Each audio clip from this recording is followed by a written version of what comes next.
So, can you solve this so-called meanest SAT maths question?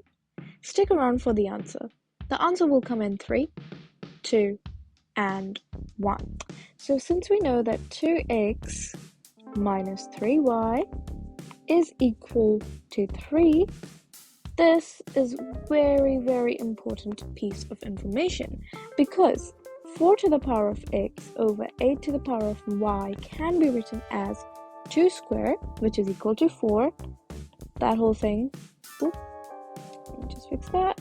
That whole thing to the power of x divided by 8 to the power of, divided by 2 to the power of 3, and that whole thing to the power of y, because there is an exponent identity which goes like this. So if we have something like this, or something like a to the m to the n, this basically becomes a to the m times n, or a to the m n. So going back over here, this is basically just equal to 2 to the 2x, and this is basically just equal to 2 to the 3y.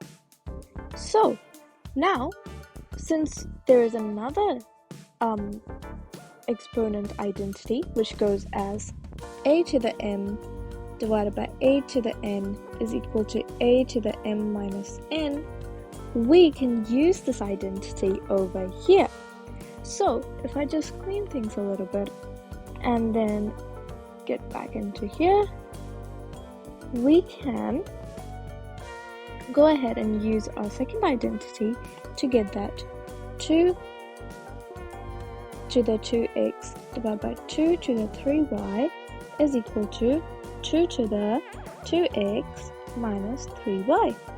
And we know that 2x minus 3y is equal to 3.